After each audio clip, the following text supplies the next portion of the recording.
slave named Hagar. So she said to Abram, "The Lord has kept me from having children. Go sleep with my slave. Perhaps I can build a family through her." Abram agreed to what Sarai said. So after Abram had been living in Canaan 10 years, Sarai his wife took her Egyptian slave Hagar and gave her to her husband to be his wife. He slept with Hagar and she conceived. When she knew she was pregnant, she began to despise her mistress. Then Sarai said to Abram, "You are responsible for the wrong I am suffering. I put my slave in your arms, and now that she knows she is pregnant, she despises me. May the Lord judge between you and me." "Your slave is in your hands," Abram said. "Do with her whatever you think best." Then Sarai mistreated Hagar, so she fled from her. The angel of the Lord found Hagar near a spring in the desert. It was the spring that is beside the road to Shur. And he said, "Hagar, slave of Sarai, where have you come from, and where are you going?" "I'm running away from my mistress, Sarai," she answered. Then the angel of the Lord told her, "Go back to your mistress and submit to her." Mama. The angel added, "I will increase your descendants so much that they will be too numerous to count." My God. The angel of the Lord also said to her, "You are now pregnant, and you will give birth to a son. You shall name him Ishmael, for the Lord has heard of your misery. He will be a wild donkey of a man. His hand will be against everyone, and everyone's hand against him. And he will live in hostility toward all his brothers." My goodness. She gave the name to the Lord who spoke to her. "You are the God who sees me." You are the God that what? Who sees me. Say it again. He is the God that what? Sees me. Come on, read the book. For she said, "I have now seen the one who sees me." Yeah. That is why the well was called Beer Lahai Roi. Yes. It is still there between Kadesh and Bered. May the Lord add a blessing to the hearing of his holy word. Oh, bless his holy name. You may be seated in the presence of the Lord. Amen. Yet for just about 15 minutes, I want to sprint home. But I want to give you some meat. I want to encourage you today. I believe God, like never before, needs us to see ourselves like he sees us. And so if I could use my subject title, it would be, I'm glad that God sees me how he sees me. Amen. Again, I'm glad that God sees me like he sees me. You understand, by way of information, dare I say dialogue, that God goes to Hagar at a time where she needs the most. And here in this text, Hagar is alone, frightened and sure that God is nowhere around. Yet in her trial, watch this, God knew exactly where she was. He knew exactly where she was, and he saw her every move she made, and he came to her, watch this, in her time of her greatest need. Amen. Thank you, Lord. I want to be honest today that I have had a hard time this week getting away from the question Minister James posed a few weeks ago, where will your seed land? And if I can just be honest and divert for a moment, today my seed of faith has landed in the Lord. Amen. But I must be honest, not every day does it land that way. I told you earlier, sometimes I feel like a nut. Sometimes I don't. Sometimes I can believe that God is going to make a way out of no way. But if I can be honest, sometimes I want to know when he's going to make the way out of no way. I cannot define his purpose or explain his person, but I can tell you that he is well aware of all that such is going on in our life. Thank you, Lord. I want to remind you, ladies and gentlemen, that when God shows up in the middle of Hagar's nightmare, she stood amazed in the profound truth that God Almighty had his eye on her. She was amazed, missionary, but Bernard that God cared about Hagar. She was amazed that he called his name El Roi, the God that sees me. In fact, she was so convinced that she named her well Bel-Horai, which is meaning the well of the living one that sees me. And I want every person under the sound of my voice to know that the same God who seen Hagar has his very eyes on you and not like man. His focus on you today is not to be nosy, but his focus on you today is to come and meet you at your place of need. I want to ask you this one question. Many of you are in here now with children. Just imagine if the people that you've been hanging out with, glory to God, all along you've been hanging out with them, they've been talking about little Tia. The same ones that have been hanging out with, the same ones that have been hanging out with you has been talking about little Chadia. The same folks that's been hanging out with you has been talking about little Nate. The same ones that's been hanging out with you has been talking about your child. How would you feel? You would have a problem with those that you've let in your home, those that you care about. You would have a problem with them talking about your children. I want to go out on a limb that my daddy is concerned about folks talking about his children. You have to be careful that you don't put your eyes on people who God has his eyes. I'm preaching now. Who God got his eyes on. You need to be careful that you see people the way God sees them. What do you mean? Well, my Bible says that I'm fearfully and wonderfully made. I am the head and not the tail. I'm above only and not beneath. I know what you said about me, but I'm not what you say. I'm what God says I am. And because God sees me, he sees what you can't see. And because he's seen it and you can't, he can talk and you can't. I'll preach today. There's the last thing I do. I'm so glad that God sees me. Have you ever been in a situation where you've done some things and you have said some things, but the people that you said it to couldn't see your heart? I'm so glad that God can see your heart. He sees you in every last one of them circumstances and in situations. And sometimes they're not idealistically the best situation, but I'm thankful that he has the ability to see me. Your judgment can be a little off, B, as it relates to me. My judgment can be a little off as it relates to you. But I'm grateful, and you ought to be happy that when he looks at you, he sees you. Hallelujah. At the finished work of Christ, he sees you. Glory to God. When he looks at you, he looks at the blood that's been splattered on the cross for you and for me. And so in spite where you've ever been, in spite where you may find yourself, remember this one thing. If you don't remember nothing else, Jesus thought so much of you, by God today, that he thought to die for you and I. I'm glad that he sees me. I'm glad that after all the things that you and I have ever done, glory to God, that he sees me. He sees me. I'm mindful because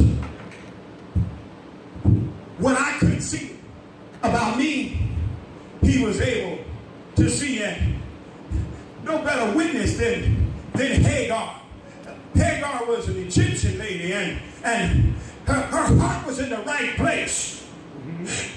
Her only problem was that she was a handsmaid.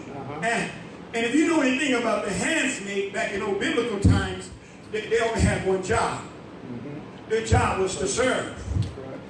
Yeah, you're going to catch this one in just a second. Her job was to serve. And she did everything from knitting and all that stuff. And now here come a task. Somebody said first threesome. You ever seen it in the Bible? Here it is right here. First threesome. In other words, Sarah tells her husband Abraham, because I can't have no kids, I'm okay with you freaking with her. Wait a minute. Chapter prior to that, God promised them both for a son. He promised them that he would give them a son. And because they got ahead of God, they figured, I'll take the next best thing. Now my problem, I'm not preaching from this text, but I want to give you some information, is if God gave you and I a promise, then we need to wait and be patient on the promise. Wait on the Lord. Amen. Because let me remind you, he is a God. The Bible says that the eyes of the Lord are against the wicked and the unrighteous. The eyes of the Lord is everywhere. And so he made a promise to both Abraham and Sarah. And because they didn't want to wait, they figured, I'll go get Hagar. I don't know. I can go many ways with that, but they get Hagar, and he allows his wife to tell him to go into her. And then once he finds out that he did, she got to learn to get mad. Ladies,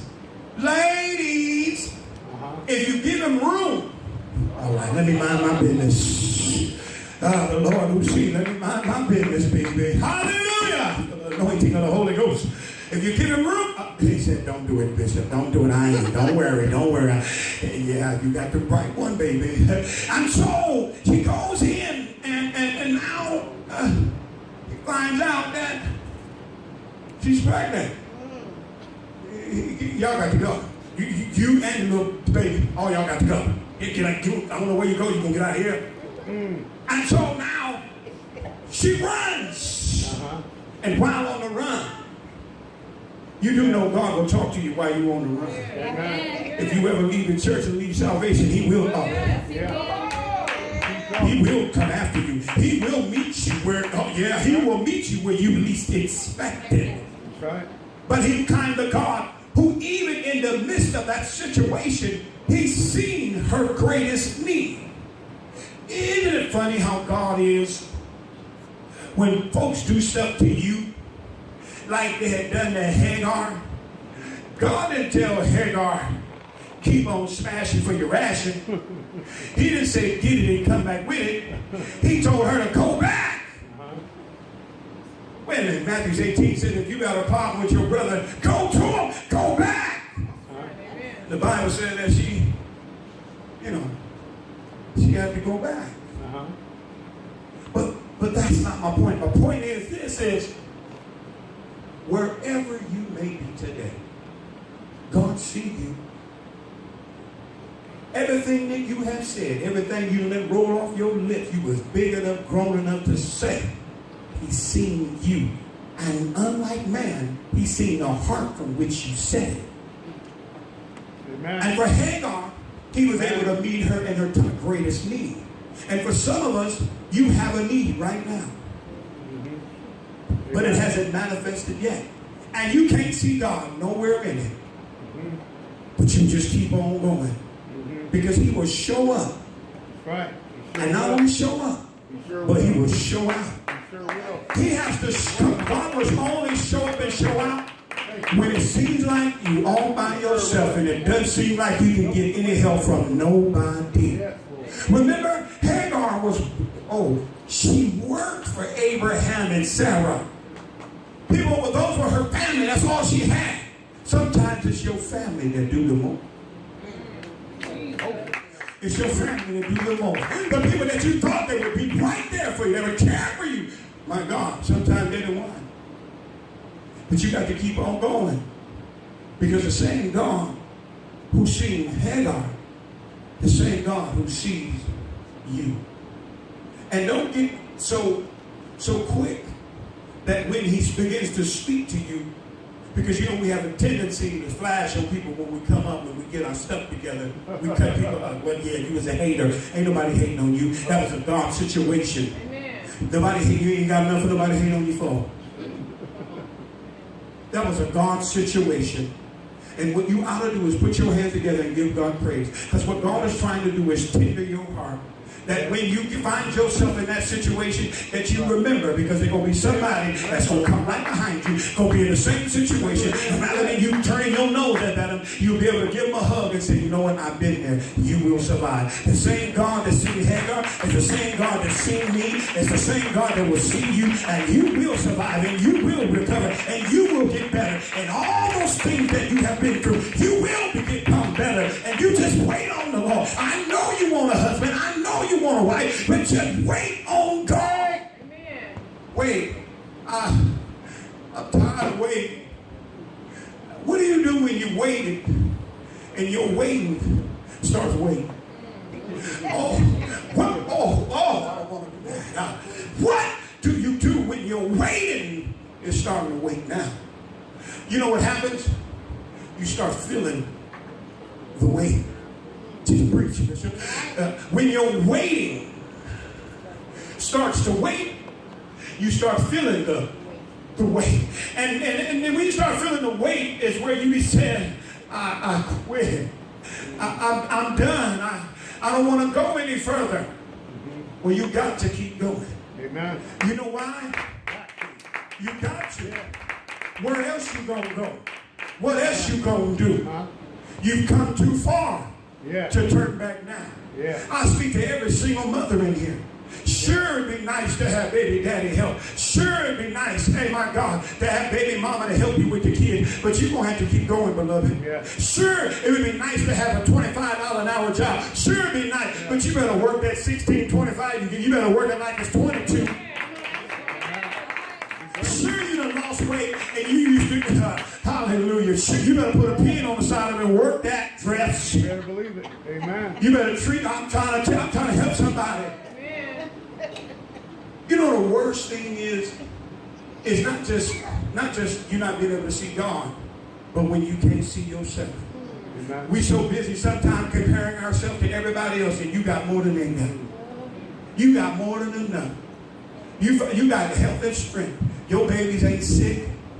You may not have the finest of car, the finest of job, the finest of the house, but you got health and strength, and you got your babies. You know why you got it? Let me tell you why. You ready? Tell me, Bishop. Because God sees you. That's the only reason why you got everything you got is because God has been watching you. He's been seeing you along this journey. Because if he take his hands over, it's a wonder that you lost a few things. But when he take his eye off you, take his hands off you, you're going to lose everything and everybody. That's why I know he's watching me. That's how I know he see me. And when he see me, see, it ain't lying. You know what? My van's got 10 windows. I hide my van, you can't see nothing inside at night. But he can. He see everything you say when you leave here, you get in the car. What you think about that? What you think? God see everything. Everything? Everything. But I'm glad. Because I'm not sad. I'm glad that he sees me.